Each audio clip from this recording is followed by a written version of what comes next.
Welcome back to Shattering Myths. We have our good friend Glenn on the line. Glenn, what do you have to share with us this morning, or this afternoon? Well, exactly. Here afternoon, there morning. I was thinking about what you're saying about the situation in Thailand, and I'm thinking in some ways, and maybe the people are able to feel a little bit like ho-hum about it, like they may be well practiced at it. But I was picturing the Thai troops, the Thai military troops in the streets. Okay, maybe they're somewhat like the stormtroopers or robots of the Empire in Star Wars. Yes. What's going to be unleashed on us here are more like the hordes from the Tolkien movies. Mm-hmm. You know, because, I mean, it's not, I mean, I get a mental picture of troops that aren't out to tase people for pleasure or shoot their dogs to break their hearts or bashing down the wrong doors at 3 a.m. I doubt that there's much of that going on in Thailand. No, I don't know exactly how the U.S. military will be deployed here and how it's going to be integrated with the police and federal agents. But between the U.S. military, reservists, police, and federal agents, there's about 1 million of them in the United States. And a million of them, they're armed to the teeth. And, of course, they've got all manner of means of control, which is electronic surveillance. They control your credit cards and, therefore, your whereabouts and your spending, your movement. They control your identity. They know everything that you're saying and communicating online and on the phone. I mean, they have such universal means to control, and then they have their drones and they have their satellites that you put that kind of infrastructure behind a million-man army, and the population is going to be rendered stupefied. There'll be nothing that anyone can do to protest. I guess it could be quite draconian. So, I mean, it's going to be. It's going to be. And they're going to say the same thing. Just go about your business. Go about your lives. Don't pay any attention to us. We've taken over the media, and we're controlling the Internet. We know what's good for you to see. We know what's good for you to do. We know where it's good for you to be. So you stay where we want you to be, and you read and listen to what we want you to read and hear, and you go about your business. I've been meaning to pull it up. I heard a news story that had an audio clip from some representative of the military talking about, and Homeland Security talking about groups that they're, think are threats in the U.S. And he went on about this thing about and he ended up using the phrase, he's saying that people who are highly religious, highly patriotic, or strongly believe in a strong right to self-determination. And he ended up using this phrase that the issue here is the tyranny of dignity. Wow. The idea that the personal dignity versus tyranny that causes the populace to manipulate the state. I'm like, holy crap. Wow, right, yeah. Because that's Yahweh created man to be dignified. He created us to be free, to be dignified, to be enlightened, and there are so few people that still cling to the fact that humanity was conceived to be dignified, to be enlightened, to be free, and most people are unwilling to show any backbone. They've been indoctrinated in school to be politically correct, to go along with the flow, to accept the indoctrination, and so the vast preponderance of people simply go along. That was why that program that I spoke of yesterday called Newton, that you and I talked about, is so debilitating. They're trying to identify those people who are willing to put their heads above the crowd. Those who seek dignity for individuals, those who believe in personal freedoms. Maybe that was what I was thinking of in the first place. Do you remember? The man was a Marine officer, and he included Marines. So it was stunning. He included Marines. Like, it doesn't matter if they're religious or political or Marines. Right. Like anyone who comes to believe in a sense of personal individual dignity. Right. Yeah, a sense of purpose that differs from the overall purpose of the government. And the purpose of the government is to control, to manipulate, to fleece. And so if your sense of purpose is different than that. And of course, what's really interesting here is that and it is true that the U.S. government is active in its places like West Point and the Naval Academy on teaching its future military leaders to view Americans as the potential enemy and to view certain aspects of America as enemy. And they're enemies for different reasons. There's enemies of physical threat, which would be what they consider to be the right-wing Christians who are gun advocates. They consider them to potentially be violent threats. And then there's those who wield words, and they are considered to be even a greater threat. Back in the 80s, the movies, you'd see them make fun of Soviets for referring to dissidents as the enemies. He's an enemy of the people. Yeah, enemy. That's right, enemy of the people. Right. Yeah, it's an enemy of the people. Is anyone who would dare speak against the agenda of the state is an enemy of the people. And if you look at some of there's been a number of people who have disclosed the documents that are being used by those trying to influence military leaders and those influencing government leaders in this regard, and police, the like, that Yahweh's name often appears on the list of those to be really careful about, that those who have a strong sense about and associate with the name Yahweh are those who are especially to be feared. Hey, I'm sorry. I'll sign up. Okay. Yeah, absolutely. I mean, if I'm going to go down, and I realize my personality is not going to mesh well with theirs. Somebody's going to tell me with a bunch of guns to lay down on the ground and go spread eagle, and I'm going to say, yeah, right. So I'm not likely to survive this. You get into the situation of saying, all right, so I get a quick exit to eternity. That ain't so bad. Yeah, you're talking to my 85-year-old dad about, he'll talk about like my circumstances, what I'm doing or what I'm doing. I'm like, Dad, I don't have to worry about that. I'm not going to be here when I'm 85. I'm not going to be here when I'm 70. Yeah. And I look at it as, we have so little time, and this is really the calm before the storm, as bad as it is around the world. And we're seeing witnesses of things that are going to happen. We're seeing the overtures, like the money grab in Cyprus, where everyone that had more than $100,000 had their wealth stolen. In Cyprus, that was the test below to see could they do it in a larger country. And there's just a matter of time, and it will be done in the United States. It will be done in European countries. Put pen to paper on that a couple months ago, didn't they? That they haven't implemented anything? Yeah. Yes. As a matter of fact, there was correspondence between the United States and the EU on that plan. That rather than have the currency collapse.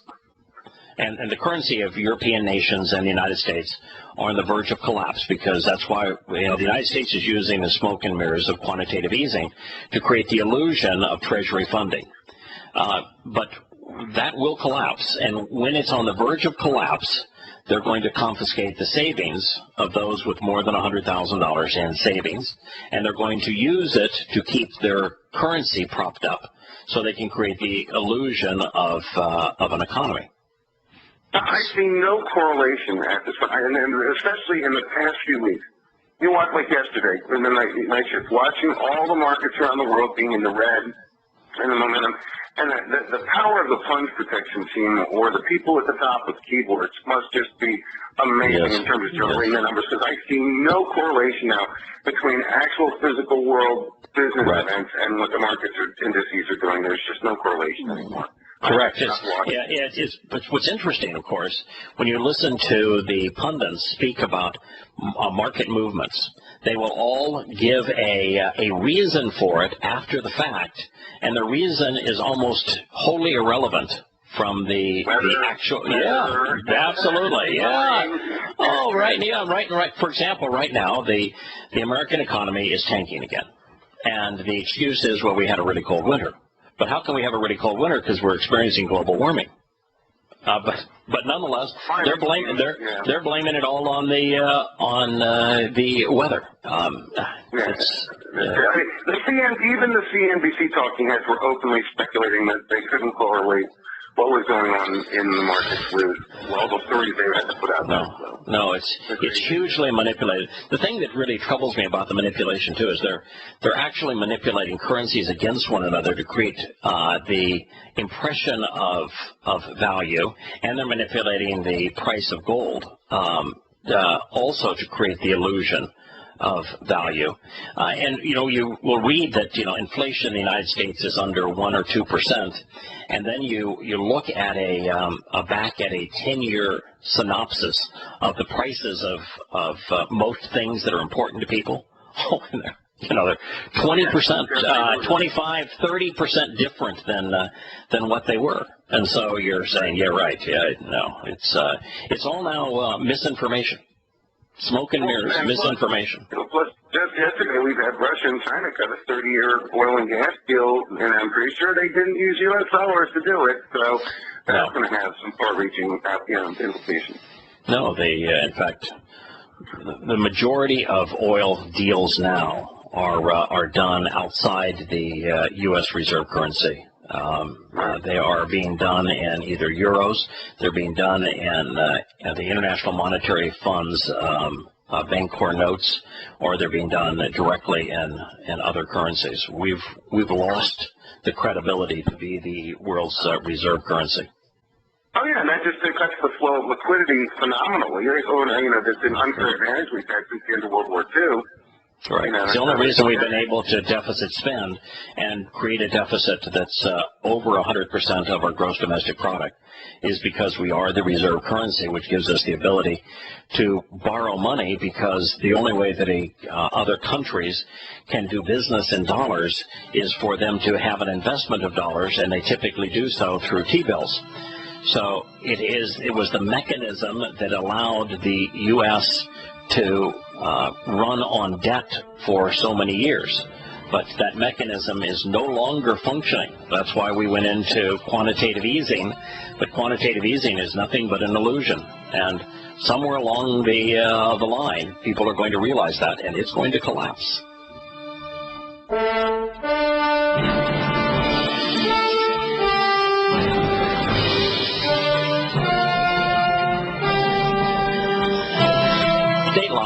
Tripoli and Libya. Yes, the United States. We did such good work in Libya. We should be so proud of ourselves for bombing Muammar Gaddafi and deposing the secular government of Muammar Gaddafi. Yes, we accomplished such a wonderful thing there in Libya. U.S. military has doubled the number of aircraft standing by in Italy if needed to evacuate Americans from the U.S. Embassy in Tripoli. CNN has learned a decision to evacuate as violence in the Libyan capital grows is minute by minute, hour by hour, a defense official told CNN. Fierce fighting swept across the city Sunday after armed men stormed the country's interim parliament. Sporadic bursts of gunfire and blasts could still be heard on the outskirts of the capital and in the parliament building. Yes, nothing says democracy better than the rat-a-tat-tat of an AK-47. But by the way, they're just not using AK-47. It was when the United States, John McClown and Barack Hussein Obama partnered together to go and bomb Libya. There were scenes from Libya that I shared on this program that I said, wait a minute. I know that Muammar Gaddafi is a reclusive syphilitic, and that he's probably not the most stable coin in the drawer. But I'm looking at the rebels who are trying to oppose him. And they're not carrying Molotov cocktails. They're not carrying AK-47s. Well, there's a few of them that are. They're rolling around in pickup trucks with 50 caliber machine guns. They've got anti-aircraft guns in the backs of their pickup trucks. They've got surface-to-air missiles. They've got anti-tank missiles. These guys are armed to the hilt. And I said, no. There's something going on here. And come to find out, it was the United States and the CIA working together with Qatar to supply the Islamic fundamentalists, the mujahideen, the jihadists. By the way, in most cases, the same jihadists that we were fighting in Afghanistan and Iraq, the highest percentage per capita of foreign jihadists in both Iraq and Afghanistan came from Libya. So the very same jihadists we were calling terrorists and fighting there, we were now supplying very sophisticated weapons, anti-aircraft weapons, surface-to-air missiles, anti-tank rounds, rocket-propelled grenades, 50 caliber machine guns. And we were providing them by the thousands.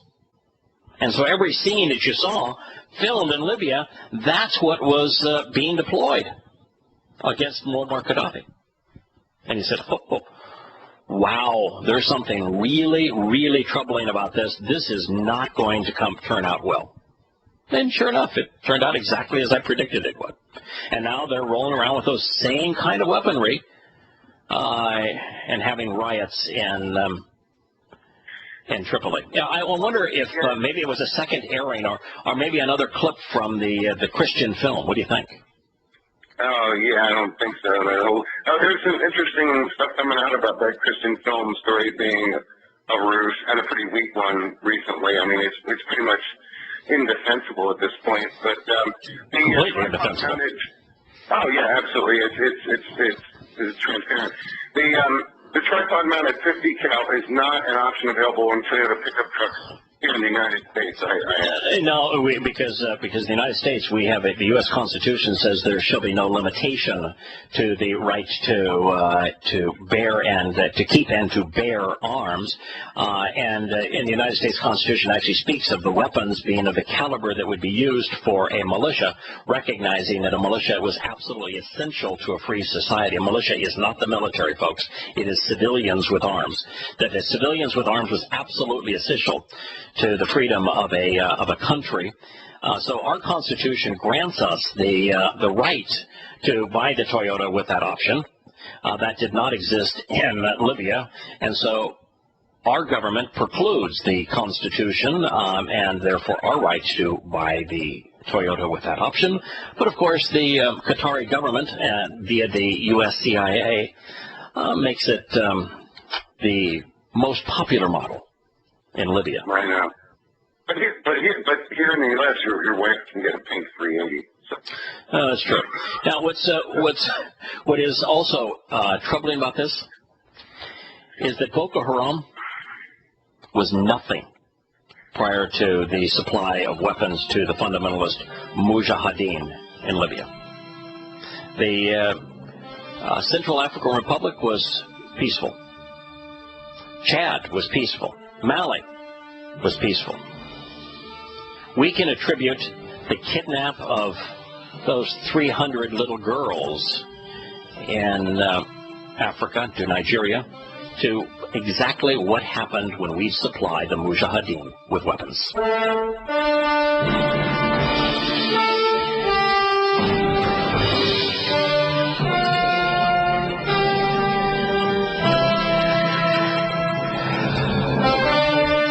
That could further inflame an already tense situation, says CNN. The Speaker of the Interim Parliament, Nouri Abu Shamain, who is backed by Islamic forces, ordered troops known as the Central Libya Shield Forces to deploy to the capital on Monday. The Libyan state news agency reported. Yes, there's nothing that says peace more than having two overly weaponized Islamic militant organizations firing at one another. And, of course, who gave them their toys? The United States deploying the Qatari gun-running regime. The forces, mostly from the city of Misrata, east of Tripoli, are considered to be among the most powerful Islamist-affiliated militias. Okay, they're Muslims being Muslims.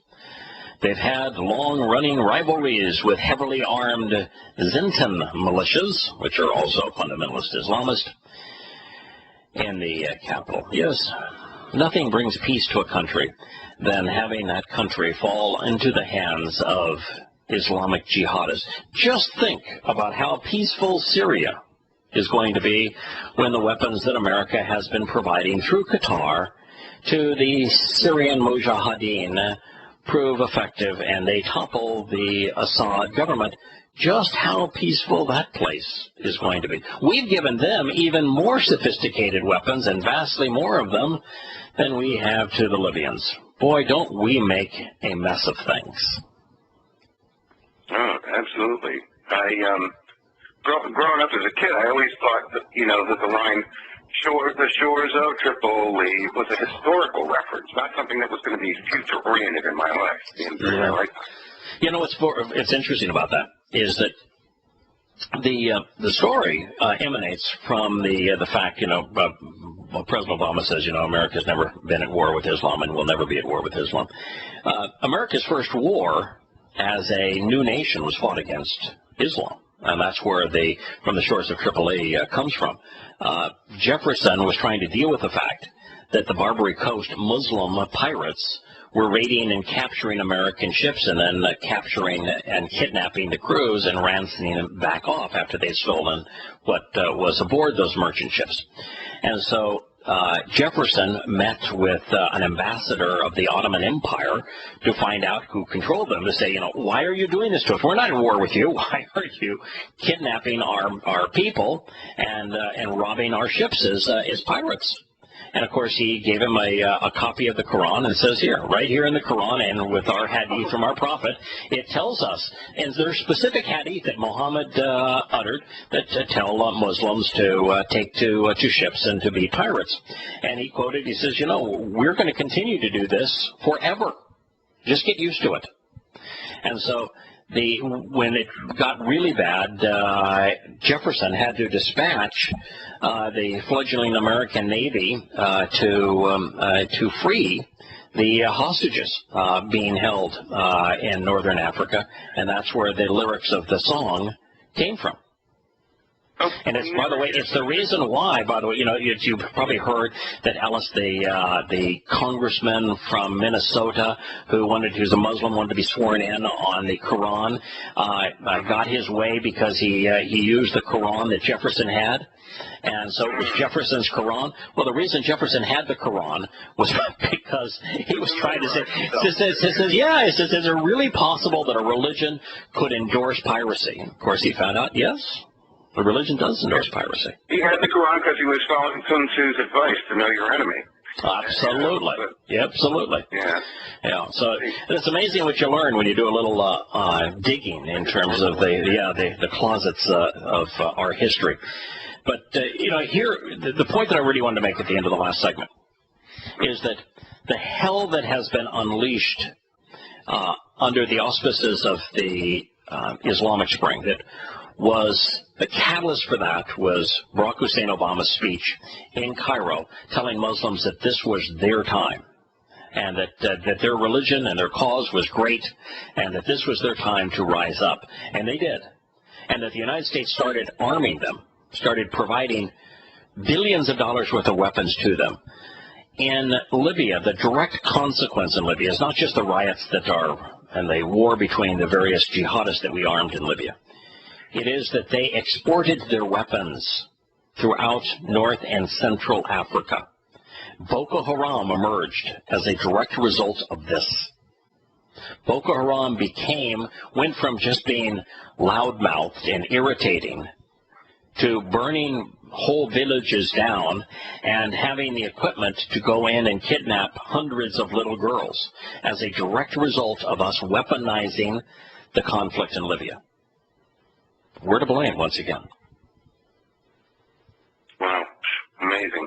This is, and it's funny, as you're speaking, I'm thinking, this is one of the reasons I'm not terribly receptive to the people who harangue on constantly about all of America's institutions, its media and stuff, being controlled by a Jewish conspiracy, because I'm thinking, how is it possibly in the interest of the Jews to do all this stuff that's facilitating all this violent, Correct. proliferation?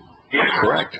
Yeah, it's just... Sterling, who's a Jew being sold down the river to by the media, it's like, right. What's going on? Yeah, no, in conspiracy theory, Jews are the source of all evil, and it really goes back to their animosity towards Adam Weishaupt, who was Jewish, and to the Rothschilds. And I'm not going to make any excuses for the Rothschilds. They are international bankers, and as such, international bankers finance both sides in wars because wars create deficits. This is why Jefferson was so opposed to a standing military. The Rothschilds, as international bankers, should be slathered with the same brush that we slather all international bankers, but it has nothing to do with them being Jewish.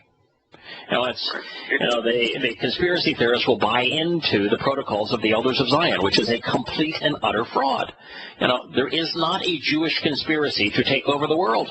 Jews are not influencing America through the media or through banking or through any other mechanism. They're an irrelevant percentage of the population. Or even if significantly influential, or disproportionately so, or whatever. It's one, even if you were, trying to manipulate, it's one thing to pit diddling European princes and countries against one another, blah, blah, blah. You know that the bloodletting is going to have an end and that things are going to settle. But with a worldwide Islamic movement to control the world, why would you want to facilitate that? It's like saying, it's like deliberately releasing the plague in your own town and hoping you don't get it. Oh, of course. Yes, America is supplying 25 times more advanced weaponry to the Islamic nations surrounding Israel than we do to Israel, making inevitable the surrender of the West Bank because Israel will not be able to defend itself, is what is transpiring now. And so if there was a great Jewish conspiracy to orchestrate the affairs of government, that's the last thing they would do. Yeah, it doesn't make a lot of sense. The last thing they would do is have a president go to Cairo and speak of this being the time of Islam and to inspire Islamic reformation and then to provide the weapons that those Muslims are wielding. And all you have to do is just open your eyes and realize what is being done to see that the conspiracy theorists are doing the same thing that has been done for well over 2,000 years, which is to scapegoat a group of people. That's what Hitler did. He scapegoated a group of people. The Jews had absolutely nothing to do with the situation that existed in Germany in the 1920s. Nothing. It wasn't their fault, but Hitler found a way to scapegoat a people that, because of the popularity of the religion of Christianity, are despised, that created an artificial enemy for them to rail against. It's the same thing in conspiracy theory. It's an artificial enemy that is positioned as the manipulative foe, and it's just not true. It wasn't true in Nazi Germany. It isn't true today. I'm sure that all the Jewish people I know who attend local synagogues and work out and live busy family lives and are terribly anxious to have our economy crash and martial law and or an EMP attack. It's just they want to have their lives disrupted. I'm sure. It is absurd. I'm not Jewish. I am a Zionist, but I'm not Jewish. I'm a Zionist by the official designation. Yahweh is a Zionist. Yahweh named the mount, one of the three prominent mountains surrounding Jerusalem. One is Moriah, which means to revere Yah. The other is the Mount of Olives, because olives are the symbol of light and of Yahweh's Spirit, which is light. And the third is Mount Zion. Mount Zion in Hebrew, it's not with a Z, it's with a TS, by the way. But TSY, OW, the W is the vowel, N, that Mount Zion means the signpost that has been established along the way. It's that Jerusalem and what is in Jerusalem serves as the signpost along the way from our polluted world to Yahweh. So since I'm really fond of Yahweh's signpost and his testimony, I would consider myself a Zionist, even though I'm Sioux Indian by race. Yeah, well, but yes, you're not a Communist Labor Party fan. No, I'm not into the Talmud. I'm not a supporter of Judaism. In fact, I'm opposed to the religion of Judaism. I'm opposed to rabbinic philosophy, and I'm not.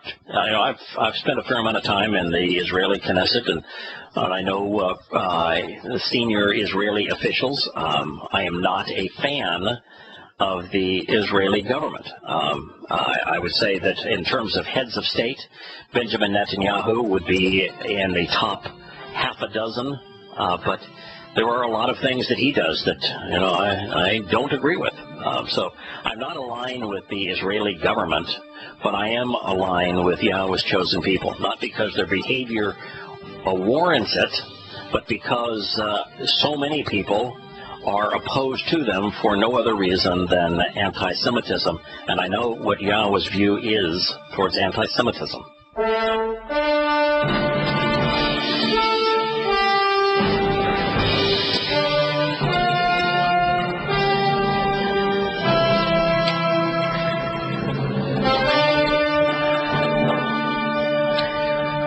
We have indeed made a mess in the world, and Libya is one of those. That was the consequence of us bombing the secular government into oblivion. The same thing, by the way, exists in Iraq today.